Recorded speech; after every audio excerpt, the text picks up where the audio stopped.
بسم اللہ الرحمن الرحیم۔ السلام علیکم۔ شیر خدا حیدر کرار حضرت علی کرم اللہ وجہہ کو پیغمبر اسلام حضرت محمد صلی اللہ علیہ وسلم کے چچا زاد اور داماد ہونے کا شرف حاصل ہے۔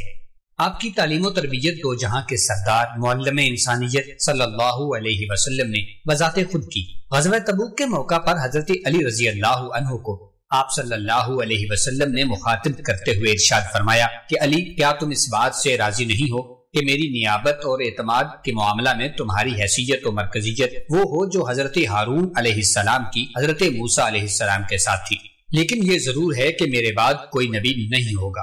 سیدنا علی المرتضیٰ کرم اللہ وجہہ فرماتے ہیں، ایک دن میں اور رسول اللہ صلی اللہ علیہ وسلم گھر سے نکلے اور جب کعبہ کے دروازے پر پہنچے تو آپ نے مجھے فرمایا بیٹھ جاؤ، اور میرے کاندھے پر پیر رکھ کر اونچے ہوئے اور فرمایا کہ کھڑے ہو جاؤ۔ فرماتے ہیں کہ میں کھڑا ہوا اور پھر فرمایا کہ اب تم میرے کندھوں پہ سوار ہو جاؤ۔ چنانچہ میں سوار ہو گیا اور دو جہاں کے سردار صلی اللہ علیہ وسلم نے جب مجھے کندھوں پہ اٹھایا تو مجھے ایسا لگا کہ میں آسمان کی بلندی تک پہنچ جاؤں گا۔ فرماتے ہیں اس طرح میں کعبہ کی چھت پر پہنچ گیا اور وہاں پر جو پیتل اور تانبے کا بت بنا ہوا تھا میں نے اس کو دائیں بائیں موڑا، آگے پیچھے جھکایا اور بالآخر اس کو اکھیڑ دیا۔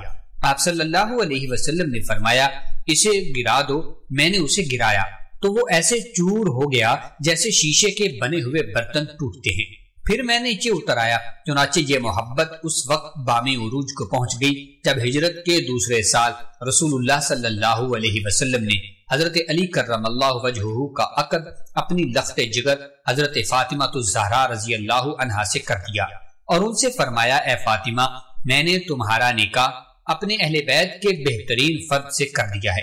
حضور صلی اللہ علیہ وسلم حضرت علی کرم اللہ وجہہ کو پیار سے ابو تراب کہا کرتے تھے۔ حجۃ الوداع کے بعد جب آپ صلی اللہ علیہ وآلہ وسلم اپنے اصحاب رضی اللہ تعالی عنہ کے ساتھ مدینہ منورہ لوٹے تو راستے میں جب غدیر خم پر پہنچے تو وہاں ایک خطبہ دیا اور اس میں حضرت علی کرم اللہ وجہہ کی خصوصیت اور شان کو بیان کرتے ہوئے فرمایا کہ جس کا میں مولا ہوں اس کا علی مولا ہے، یعنی میں جس کا دوست اور حامی ہوں علی اس کے دوست اور حامی ہیں۔ پھر دعا دی اے اللہ اس کی حمایت فرما جو علی کی حمایت کرے، اور اس کی دشمنی تو بھی کر جو ان کی دشمنی کرے۔ یہ کہنے کا سبب یہ تھا کہ بعض لوگوں نے حضرت علی رضی اللہ عنہ کی بے جا شکایت کی تھی اور ان پر بلا وجہ اعتراض و تنقید کی تھی۔ اس خطبہ کے بعد لوگوں کے دلوں میں جو شکوک و شبہات تھے وہ رفع ہو گئے۔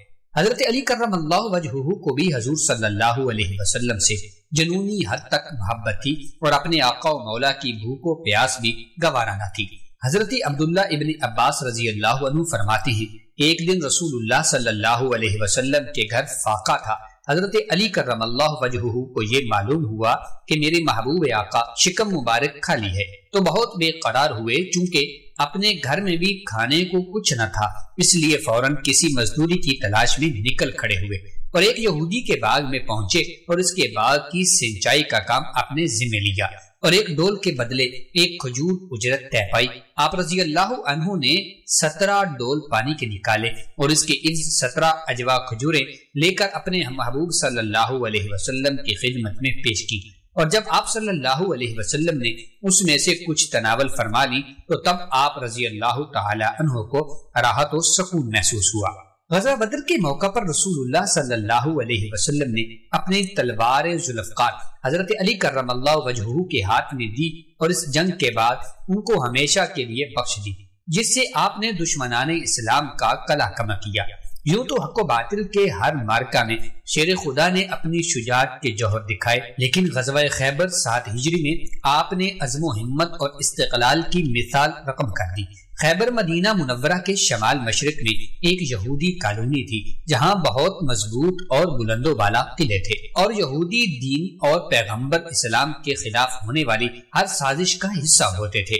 اس لیے رسول اللہ صلی اللہ علیہ وسلم کی یہ خواہش تھی کہ اس ناسور کا خاتمہ ضروری ہے۔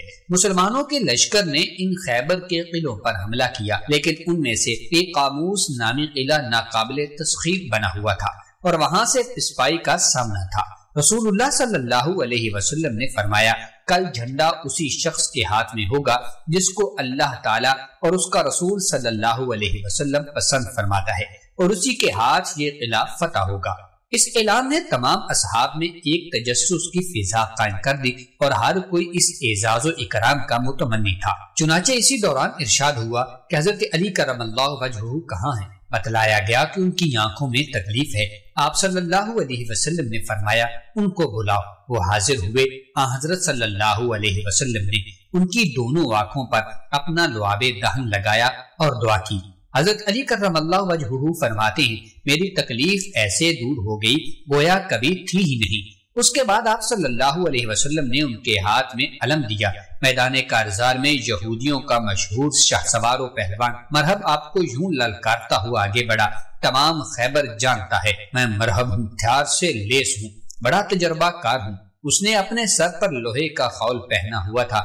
حیدر کرار نے اس کے جواب میں ارشاد فرمایا میری ماں نے میرا نام شیر رکھا ہے، جھاڑیوں کے شیر جیسا خوفناک ہوں۔ اس کے بعد آپ نے اس کمال کا وار کیا کہ اس کا آہنی خول اور سر دونوں ایک ساتھ کٹ گئے اور اس کے جبڑے بھی ٹوٹ گئے۔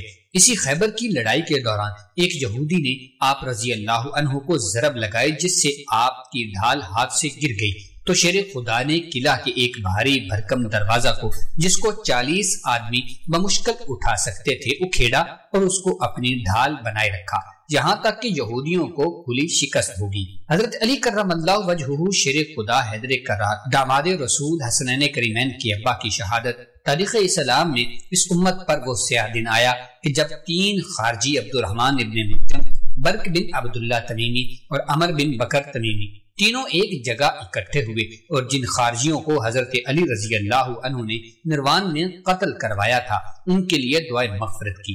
اس کے بعد کہنے لگے اگر ہم ان تینوں سربراہوں کو قتل کر دیں تو ملک کو ان سے نجات مل جائے گی اور اس طرح ہم اپنے بھائیوں کے خون کا بدلہ لے لیں گے۔ چنانچہ ابن ملجم بدبخت نے کہا کہ میں علی کو قتل کروں گا، برق نے کہا میں معاویہ کا خاتمہ کروں گا اور عمر بن بکر نے کہا میں عمر بن عاص سے نمٹوں گا۔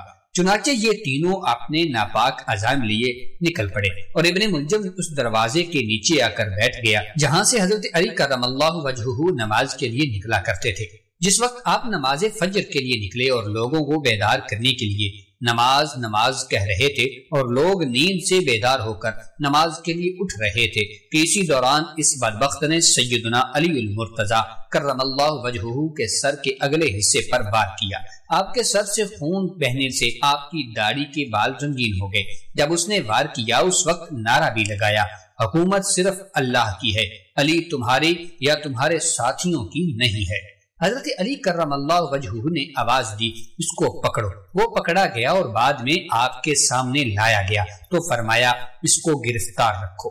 اپنے صاحبزادوں سے فرمایا دیکھو اگر میں اس کے وار سے مر جاتا ہوں تو اس پر بھی ایک ہی وار کرنا، اس کا مسئلہ نہ کرنا، کیونکہ میں نے رسول اللہ صلی اللہ علیہ وسلم سے سنا ہے کہ خبردار کسی ذی روح کو مار کر اس کا مسئلہ نہ کیا جائے، خواہ وہ بھونکنے والا کتا ہی کیوں نہ ہو۔ آپ کی شہادت بروز جمعۃ المبارک 19 رمضان المبارک میں صبح صادق کے وقت 63 سال کی عمر میں ہوئی۔